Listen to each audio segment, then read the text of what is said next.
नमस्कार, आप देख रहे हैं स्पोर्ट्स वीके। मैं हूं आपके साथ योगेश मिश्रा। एक समय था जब दुनिया में हमारी खूब चलती थी। दुनिया के बड़े से बड़े बल्लेबाज हो या दुनिया की कोई बड़ी से बड़ी टीम हो, नाम सुनते ही थर थर कांपने लगती थी। अगर किसी के जहन में, किसी के जुबान पे, अगर किसी भी खिलाड़ी के जुबान से अगर यह बात निकल गई कि कल का मुकाबला वेस्ट इंडीज से है, तो अपनी रणनीति, नीति और अपने सभी खेल के प्रारूपों में जिस तरीके से आप वेस्ट इंडीज को लेकर के प्लानिंग कर रहे होते हैं, उसमें बदलाव करना पड़ता है। लेकिन वक्त बदला, समय बदला, और जैसे जैसे वक्त बदलते चले गए, आज ऐसा वक्त आ गया है कि वेस्ट इंडीज अगर आपके सामने है तो नेपाल जैसी टीम आपको पीट के चली जाती है। वेस्ट इंडीज को नेपाल जैसी टीम पीट के चली जाती है। अब आप सोच रहे होंगे क्या बोल रहा हूं मैं। गुरु हकीकत है क्रिकेट के इतिहास का, क्रिकेट जगत का यह सबसे, कह सकते हैं कि एक ऐसा वो दौर है वेस्ट इंडीज के लिए कि अब नेपाल जैसी शुरुआती अभी क्रिकेट करने वाली टीम वेस्ट इंडीज को धूल चटा दे रही है। ऐसे हालात से वेस्ट इंडीज क्रिकेट बोर्ड का ये, वेस्ट इंडीज क्रिकेट के खिलाड़ी का ये दौर गुजर रहे हैं कि अब लोग उन्हें देखना भी पसंद नहीं कर रहे हैं।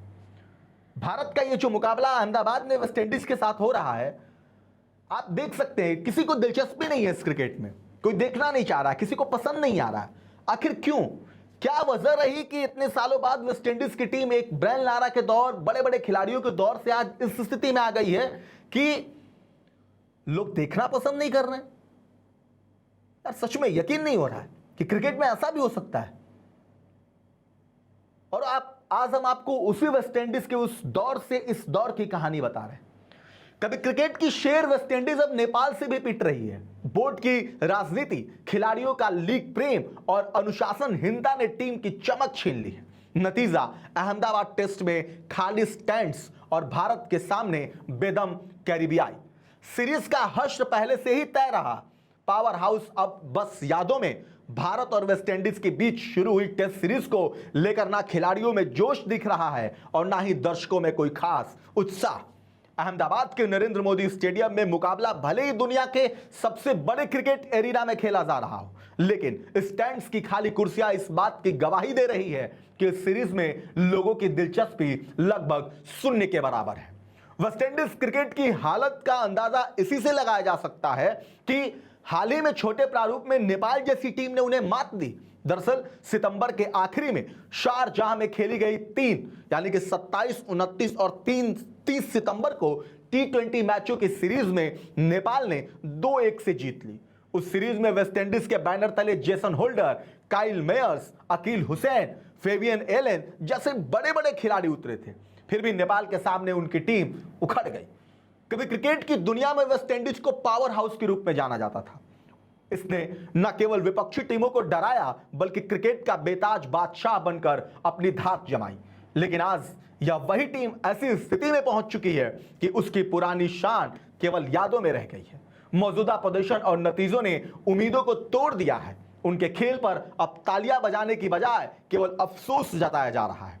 जिस ताकत और आत्मविश्वास के लिए वेस्ट इंडीज को जाना जाता था, वह अब कहीं खो सा गया है। फैंस, विशेषज्ञ अब केवल यह सोचते हैं कि इस महान टीम को फिर से ऊंचाई कैसे लौटाई जा सकती है। 3W के नाम से विख्यात सर क्लाइव वालकट, सर व्रैक वारेल और एवर्टन विक्स की तिकड़ी ने 50 के दशक में, उस दौर में वेस्ट इंडीज के लिए विश्व क्रिकेट का सबसे मजबूत बल्लेबाज क्रम तैयार किया था। लेकिन जैसे जैसे वक्त गुजरा, समय बदले, स्थिति यह हो गई है कि अब वेस्ट इंडीज टीम को देखने वाले दर्शक, फैन कोई नहीं पहुंच रहा है।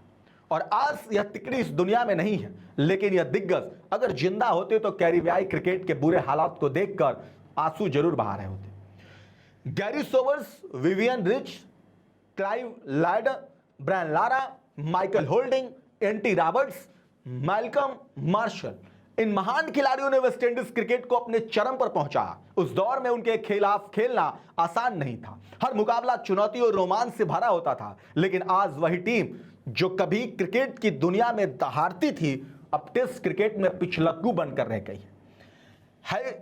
इस पतन का सबसे बड़ा जिम्मेदार वेस्ट इंडीज क्रिकेट बोर्ड यानी CWI है।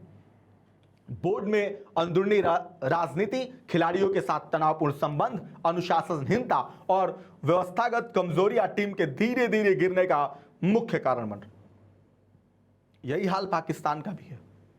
वो दिन दूर नहीं है जब पाकिस्तान इससे भी बुरे दौर से गुजरेगा, क्योंकि जिस तरीके से पाकिस्तान बोर्ड की स्थिति बन रही है उसे देखकर आप इस वेस्टइंडीज की टीम को देखकर समझ सकते हैं, जो एक समय में पावर हाउस कही जाती थी टीम। आज उस टीम को देखकर आप समझ सकते थे कि पाकिस्तान कहां है। टीम ने धीरे धीरे गिरने का मुख्य कारण यही बनी। परिणाम यह हुआ कि प्रतिभाशाली खिलाड़ियों के बावजूद वेस्टइंडीज अंतर्राष्ट्रीय क्रिकेट में अपनी पकड़ बनाए रखने में असफल रही। वेस्टइंडीज के कई खिलाड़ी अब देश की बजाय T20 लीग को तरजीह दे रहे हैं। IPL, CPL और दूसरी विदेशी लीगों से उन्हें ज्यादा पैसा और स्थिरता मिल रही है। इसी वजह से वे राष्ट्रीय टीम के लिए कम उपलब्ध रहते हैं और मजबूत टीम बनाना मुश्किल हो गया। मौजूदा टेस्ट सीरीज में वेस्टइंडीज के जो हालात बदलने की संभावना बेहद कम दिख रही है। एशिया कप जीत कर आई भारतीय टीम मजबूत मनोबल और भरोसे के साथ मैदान में उतरी है। साथ ही घर की हरी भरी पिचों पर भारतीय टीम को कोई बड़ी चुनौती देने की क्षमता वेस्टइंडीज के पास नहीं है। ऐसे में विशेषज्ञों और फैंस की राय है कि सीरीज का नतीजा लगभग पहले से ही तय माना जाता है और इसीलिए इस बात का गुरूर छोड़ दो गुरु कि तुम दुनिया के बेताज बादशाह हो, क्योंकि वक्त बदलेगा, समय बदलेगा तो स्थिति वेस्टइंडीज जैसी भी हो सकती है। इसलिए एक समय था जब भारत को दुनिया में अगर ऑस्ट्रेलिया, वेस्टइंडीज बड़ी टीम्स होती तो भारत के लोग भी कहते थे यार भारत हार जाएगा।